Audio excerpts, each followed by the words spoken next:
പിതാവിൻ്റെയും പുത്രൻ്റെയും പരിശുദ്ധാത്മാവിൻ്റെയും നാമത്തിൽ ആമേൻ. എൻ്റെ പ്രിയപ്പെട്ടവരെ, ഇന്ന് ജൂലൈ മാസം 22 ബുധനാഴ്ച. അമ്മേ പരിശുദ്ധ അമ്മേ, അമ്മേ പരിശുദ്ധമേ, ദൈവമാതാവേ, കൃപാസനത്തിലൂടെ ഞങ്ങൾക്കും ഞങ്ങളുടെ ദേശത്തിനും അമ്മ മധ്യസ്ഥം തേടി തന്ന എല്ലാ അനുഗ്രഹങ്ങൾക്കും കൃപകൾക്കും ഞങ്ങളിപ്പോൾ ഹൃദയം നിറഞ്ഞ നന്ദി പറയുന്നു. അമ്മേ പരിശുദ്ധമേ, ദൈവമാതാവേ, 2004 ഡിസംബർ 7 ഉച്ചകഴിഞ്ഞ് 2:30 കൃപാസനത്തിൽ സംഭവിച്ച അമ്മയുടെ പ്രത്യക്ഷപ്പെടലിനെ കുറിച്ച് തിരുസഭയ്ക്ക് സമർപ്പിച്ചിരിക്കുന്ന പഠനരേഖകളുടെ മേൽ സഭാത്മകമായ പഠനം ആരംഭിക്കുവാൻ ഞങ്ങൾ പ്രാർത്ഥിക്കുന്നു. അമ്മേ പരിശുദ്ധമേ, ഭൂസ്വർലോകങ്ങളുടെ രാജ്ഞിയായ അങ്ങേയ്ക്ക് ഭൗമസംരക്ഷണത്തിനായി പ്രപഞ്ചപ്രകൃതിയെ തന്നെ തിരുസഭ പ്രതിഷ്ഠിക്കുവാൻ ഈ പ്രത്യക്ഷീകരണം വഴി ഇടയാക്കണമേ. പരിശുദ്ധമേ, ജപമാല മാതാവേ, സകല കൃപാസനം പ്രാർത്ഥനയോടും ചേർത്ത് ഞങ്ങളിപ്പോൾ പ്രാർത്ഥിക്കുന്ന ഈ കുടുംബത്തിന്റെ പ്രത്യേക നിയോഗം മക്കളെ.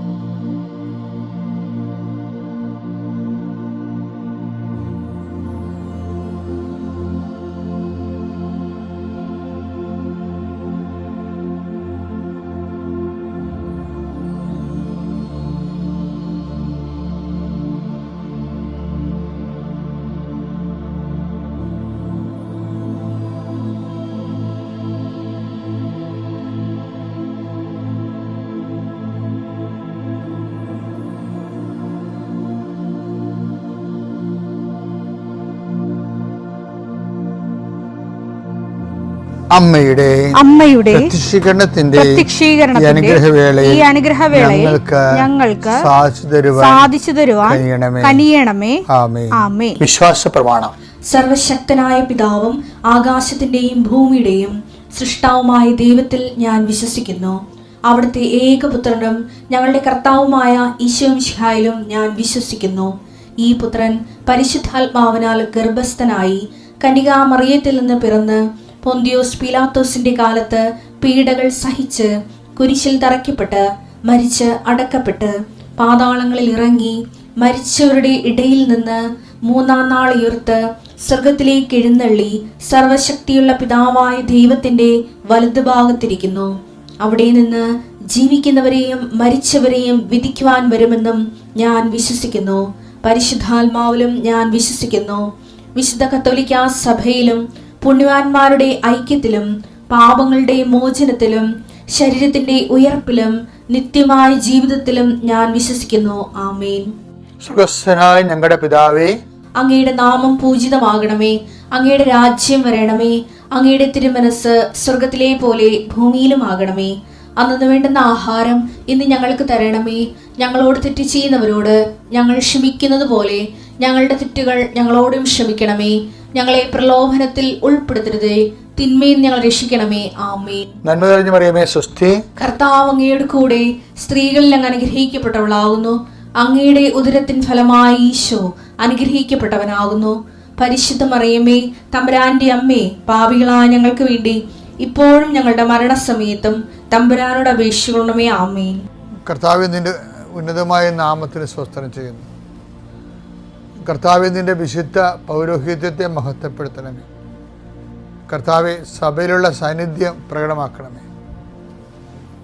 40 വർഷം ഞാൻ അർപ്പിച്ച കൃപാനയുടെ യോഗ്യതയാൽ കൃപാസ്ഥാനത്താരെ ജീവനോടെ പ്രത്യക്ഷപ്പെട്ട മാതാവിൻ്റെ മധ്യസ്ഥതയിൽ ഇന്ന് ജോലിക്ക് പോകുന്ന എല്ലാവരെയും ഈശോനാമത്തെ ഏൽപ്പിക്കുന്നു. നിങ്ങൾ കണ്ടുമുട്ടുന്ന വ്യക്തികളെ കർത്താവിൻ്റെ നാമത്തിൽ അനുഗ്രഹിക്കപ്പെടുകയും നിങ്ങൾ തമ്മിൽ സംസാരിക്കുന്ന വിഷയങ്ങളെ കർത്താവിൻ്റെ സംരക്ഷണത്തിലായിരിക്കുകയും ചെയ്യട്ടെ.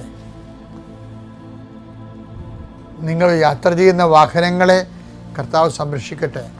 യാത്ര തുടങ്ങിയ അവസാനം വരെ നിൻ്റെ ആകുലതകൾ, നിനക്ക് ആകുലത ഉണ്ടാക്കാൻ സാധ്യതയുള്ള വ്യക്തികളെ കർത്താവ് വഴിമാറ്റി വിടുകയും വേസ്റ്റായിട്ടുള്ള ടോക്കുകൾ ഉണ്ടാവാതിരിക്കാൻ കർത്താവ് നിന്നെ ബന്ധിക്കട്ടെ.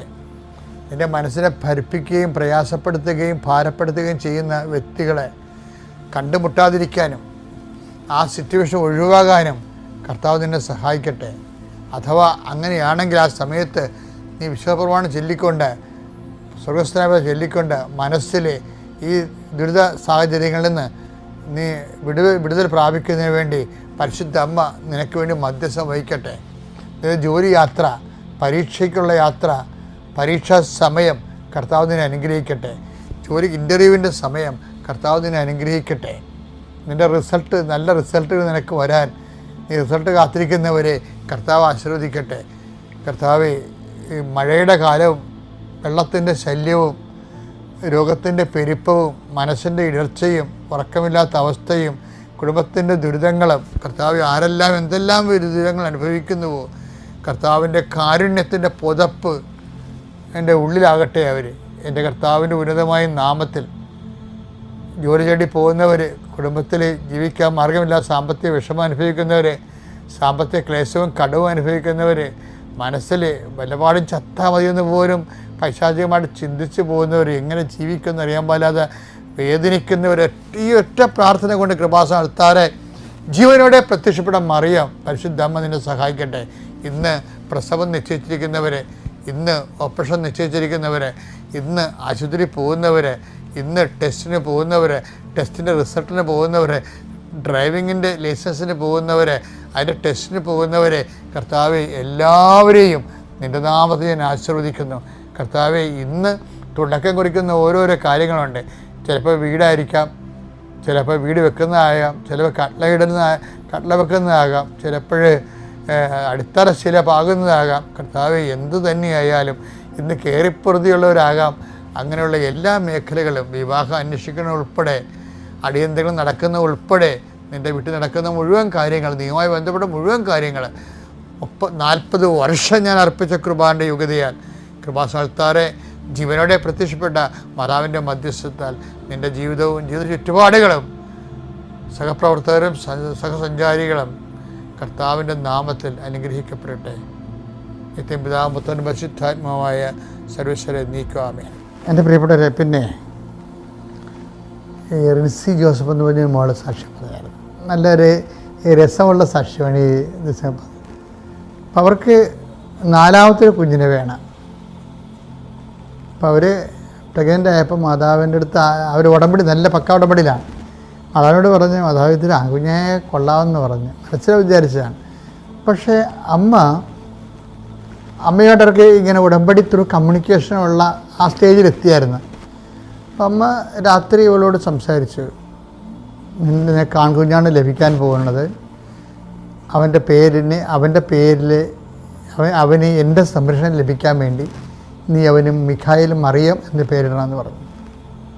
നമ്മൾ ആൾക്കാർക്കൊക്കെ പേരിടുന്നില്ലേ? അപ്പോൾ അത് എന്തിനാണെന്ന് വെച്ചാൽ നമ്മുടെ പൂർവ്വപിതാക്കന്മാർ വിശുദ്ധന്മാരുടെ പുണ്യാളന്മാരുടെയൊക്കെ പേരിടുമായിരുന്നു. എന്തിനാണെന്ന് വെച്ച് കഴിഞ്ഞാൽ സംരക്ഷണം ലഭിക്കാനാണ്, ആ വിശുദ്ധൻ്റെ സംരക്ഷണം ലഭിക്കാനാണ്. നമ്മളുടെ ഒരു 1970 ശേഷമുള്ള 75 ശേഷമുള്ള മാതാപിതാക്കന്മാർക്ക് എവിടെയോ വെച്ച് സഭയിൽ നല്ലൊരു ഗ്യാപ്പ് വന്നായിരുന്നു. ഞാൻ ആ കാലങ്ങളിലൊക്കെ പള്ളിയിൽ പോകുമ്പോൾ ഓർക്കുന്നുണ്ട്, പള്ളികളിൽ ആളൊക്കെ ഒന്നും ഇല്ലായിരുന്നു, ആൾ കുറവായിരുന്നു. അപ്പോഴെന്താ വെച്ച് കഴിഞ്ഞാൽ ഇവർ സഭയിൽ ലോകാരൂപികൾ കൂടിയായിരുന്നു. പിന്നീട് കാരിസ്മാറ്റിക് മൂവ്മെൻറ്റ് വന്നപ്പോഴാണ് ഈ പഴയ അരൂപി തിരിച്ചു വരാൻ തുടങ്ങിയത്. പഴയ അരൂപിലേക്ക് സഭ തിരിച്ചു വരാൻ പറ്റും. ഇതൊക്കെ നമ്മൾ നിഷേധിക്കാൻ പറ്റത്തില്ല. അപ്പോൾ ഈ ഒരു കാലഘട്ടത്തിൽ ജനിച്ചിട്ടുള്ള ജീവിച്ച മാതാപിതാക്കന്മാരെല്ലാം അൺക്രിസ്ത്യൻ പേരുകളാണ് മക്കൾക്കിട്ടത്. അത് അവരെ വളർത്തുന്ന പട്ടിയുടെ പേര് വരെ ഇട്ടിട്ടുള്ളവരുണ്ട്. അവരെ വളർത്തണമെന്നല്ല, അറിയാത്തില്ല, ഒരു പേരിട്ട് വെക്കും. എന്തെങ്കിലും തിരക്ക് പിടിച്ച് വരുമ്പോൾ ഏതെങ്കിലും ഒരു പട്ടിയുടെ പേരായിരിക്കും. അത്രയും വളരെ മോശമായി പോയായിരുന്നു. അല്ല, അത് പേരിൻ്റെ അകത്ത് എന്ത് കാര്യമുണ്ടെന്നല്ല, അതിൻ്റെ അകത്ത് ജാതിയും വർഗീയതയൊന്നും അല്ല പ്രശ്നം.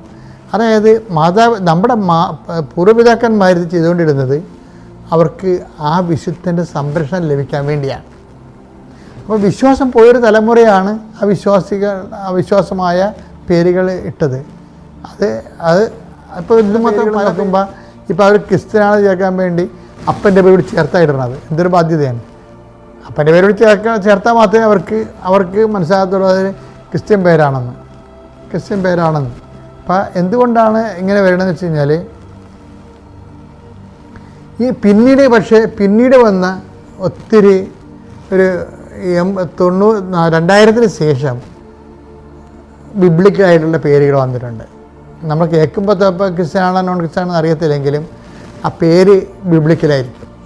അത് നല്ലൊരു ശതമാനം പേരും അങ്ങനെ വിശ്വാസത്തിൻ്റെ വെളിച്ചം പോലുള്ള പേര് കേട്ടിട്ടുണ്ട്. അപ്പോൾ ഞാനിവിടെ പറഞ്ഞത് അങ്ങനെയല്ല. ഈ റിൻസി ജോസഫ് മാതാവ് പറയണത് അവൻ ആൺകൊച്ചാണെങ്കിലും അവന് മറിയോ എന്ന് പേരിടണമെന്ന് പറഞ്ഞു. കാര്യം എന്തിനാണ്? എൻ്റെ സംരക്ഷണം ലഭിക്കാനാണ്. അപ്പോൾ അവർക്ക് ഭയങ്കര രണ്ട് വിഷയമാണ്. ഇനി റിൻസി ജോസഫിൻ്റെ വിശ്വാസ നിലവാരം 2 സ്ഥലത്ത് വെച്ച് ഇങ്ങനെ വിറങ്ങലിക്കണ കാണാം. ഒരു പ്രാവശ്യം വിറങ്ങലിച്ചെന്ന് പറയണത്, ഈ കൊച്ചിനെ സ്കാൻ ചെയ്യുമ്പോൾ ഡോക്ടർ പറയും ഇതിൻ്റെ സ്പൈനൽ കോഡ് കാണാനില്ല, അതുകൊണ്ട് ഇത് പെങ്കൊച്ചകാരാണ് സാധ്യത എന്ന് പറയും. അപ്പോൾ ഇവളുടനെ ഡെസ്പായിട്ട് മാതാവിനോട് പറയും, മാതാവ് ഞാൻ നിന്നോട് ആൺകൊച്ചല്ലേ ചോദിച്ചതെന്ന് പറയും. അപ്പോൾ കുറച്ച് കഴിയുമ്പോൾ ആ ആശുപത്രിയുടെ സ്കാനിങ് റൂമൊക്കെ ചാര കളറായിട്ട് മാറും. അപ്പോൾ നിങ്ങൾക്ക് ഈ വിശ്വാസം ഇല്ലാത്തവർക്ക് ഇത് കേൾക്കുമ്പോൾ ഭയങ്കര ഒരു ബ്ലിങ്കിങ് ആയിട്ടുള്ള സംഭവമായിട്ട് തോന്നുന്നു. അങ്ങനെയല്ല, വിശ്വാസിയുടെ അനുഭവത്തിൻ്റെ അപ്പുറത്ത് എന്താ ഉള്ളത്. അപ്പോൾ ഈ റിൻസി പറയണത് ഇൻക്ലൂഡിങ് ദ കർട്ടൻ ക്ലോത്ത് ഇതെല്ലാം സിൽവർ ഗ്രേ ആയിട്ട് ചേഞ്ച് ചെയ്യുന്നു. ആ സെക്കൻഡിൽ വീണ്ടും സ്കാൻ ചെയ്യുമ്പോൾ സ്പൈനൽ കോഡ് കാണുകയും ഇത് ആൺകുഞ്ഞാണെന്ന് ഡോക്ടർ പറയുകയും ചെയ്യും. അപ്പോൾ അവൾ പറയണത്, ആ കുട്ടി പറയണത്, മാതാവ് എൻ്റെ ആശങ്കകൾ കേട്ട് നേരിട്ട് അവിടെ സഞ്ചാരി മാതാവ് എത്തിയാണ് ചേഞ്ച് ചെയ്യണമെന്നൊക്കെയാണ് പറയണത്. പക്ഷേ അതിൻ്റെ വിഷയം എന്ന് വെച്ച് കഴിഞ്ഞാൽ, അമ്മ നേരത്തെ പറഞ്ഞായിരുന്നു അവൻ്റെ പേര് മിഖായേൽ മറിയോ എന്നാണ്. അപ്പോൾ ഇവൾക്ക് വേറൊരു പ്രശ്നം വന്നായിരുന്നു. മിഖായേൽ ഓക്കെയാണ്, പക്ഷേ ഞങ്ങളുടെ കുടുംബത്തെ എല്ലാവർക്കും 6 ചേർത്തുള്ള പേരാണ്. അപ്പോൾ ദൈവമായിട്ട് ഗുസ്തിയാണ്. ഒരു പേരുണ്ടാക്കി അതിനെ ഹൃദയം ഉണ്ടാക്കി വെച്ചിരിക്കുകയാണ്. അപ്പോൾ അമ്മ പറഞ്ഞ് ഇതാണ് നമുക്ക് വരുന്ന പ്രശ്നമേ. ദൈവം ആലോചനയൊന്നും ചെയ്യത്തില്ല, സ്വന്തമായിട്ട് അങ്ങോട്ട് കീച്ചു. എന്നിട്ട് അതിൻ്റെ അകത്ത് ആ പാളത്തേക്ക് കയറി സ്റ്റിക്ക് ഒണിച്ചിട്ട് കിടക്കും, ഉടുമ്പിനെ പോലെ അള്ളിപ്പിടിച്ച് കിടക്കും. അമ്മ പറഞ്ഞ അവരൊരു മിഖായേലാണ്. അപ്പോൾ ഇവർ പറഞ്ഞ് 6 ആണല്ലേ ഞങ്ങളുടെ വീട്ടിലെല്ലാവർക്കും, എങ്ങനെയാണ് മിഖായേൽ 6? അപ്പോൾ ഇവർക്ക് അത് ശരിയാണോ, എനിക്ക് കേട്ടതാണോ എന്ന് അറിയാൻ പറ്റാതെ ഇവർ വിശ്വാസപ്രമാണം ചൊല്ലി വചനം എടുത്ത് ഓപ്പൺ ചെയ്യുമ്പോൾ അവൻ മിഖായേൽ എന്ന് വിളിക്കപ്പെടുന്ന ഒരു ഭാഗം കിട്ടി. ആ ഫസ്റ്റ് കിട്ടി. അപ്പം അവർക്ക് ബോധ്യമായി അമ്മയാണ് അത് ചെയ്തതെന്ന്. അതായത് നമ്മളെ സംബന്ധിച്ചിടത്തോളം ഈ റിൻസി ഒരു 90% ഉടമ്പടിയിലാണ്. ഈ 90% ഉടമ്പടിയിലാകുമ്പോഴാണ് ഇതുപോലുള്ള കമ്മ്യൂണിക്കേഷൻസ് വരണത്.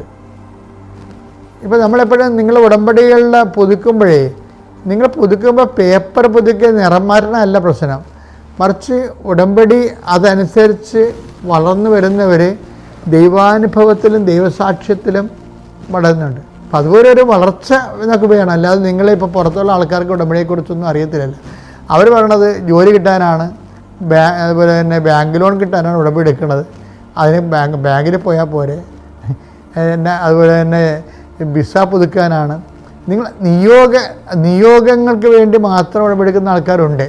പക്ഷേ അവർക്ക് ആ നിയോഗം നിറവേറുന്നുണ്ട്. പക്ഷേ ദൈവമായിട്ട് അവർക്ക്, എൻ്റെ മക്കളെ, ദൈവം തന്നെയായിരിക്കണം നിയോഗത്തിൻ്റെ ഉടമ്പടി ഏറ്റവും വലിയ നിയോഗം. റിൻസി ജോസഫിന് സാക്ഷ്യം പറയാൻ ഭയങ്കര ചളിപ്പായിരുന്നു. അപ്പോൾ അമ്മ പറഞ്ഞു അത് പരസ്യമായിട്ട് പറഞ്ഞേ പറ്റത്തുള്ളൂ എന്ന് പറഞ്ഞു. അത് അമ്മ അവൾക്കൊരു വചനം കാണിച്ചു കൊടുത്തു. ഏതാണെന്നറിയാമോ? അവൾക്കത് പരസ്യമായിട്ട് സാക്ഷ്യം പറയാനുള്ള എങ്ങനെ കൊടുത്തിട്ട് അതിൻ്റെ കറസ്പോണ്ടിങ് വചനം കാണിച്ചു കൊടുത്തു. പ്രഭാഷകം 15:5 എടുത്ത് അവൾ അവന് അയൽക്കാരുടെ ഇടയിൽ ഔന്നത്യം നൽകും. അയൽക്കാരുടെ ഇടയിൽ ഔന്നത്യം നൽകും. സമൂഹമധ്യേ സംസാരിക്കാൻ, അതാണ് വിഷയം, സമൂഹമധ്യേ സംസാരിക്കാൻ അവന് കഴിവ് നൽകും. അപ്പം നമ്മൾ പബ്ലിക് സ്പീച്ച് എന്ന് പറയുന്നത് ദൈവത്തിൻ്റെ കൃപയാണ്. ശരിക്കും അത് അവൾക്ക് കൊടുത്തു. അവൾ ടിക്കറ്റ് പോലെ സാക്ഷ്യം പറഞ്ഞാൽ കേൾക്കാം. പിതാവിൻ്റെയും പുത്രൻ്റെയും പരിശുദ്ധാത്മാവിൻ്റെയും നാമത്തിൽ ആമേൻ.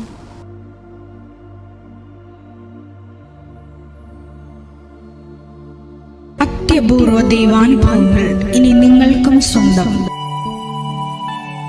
ഈ യൂട്യൂബ് ചാനൽ ഇതുവരെ സബ്സ്ക്രൈബ് ചെയ്തിട്ടില്ലെങ്കിൽ ഇപ്പോൾ തന്നെ സബ്സ്ക്രൈബ് ചെയ്യുക. ഈ വീഡിയോ ഇപ്പോൾ തന്നെ നിങ്ങളുടെ സുഹൃത്തുക്കൾക്ക് ഷെയർ ചെയ്തുകൊണ്ട് കർത്താവിൻ്റെ പ്രേക്ഷിത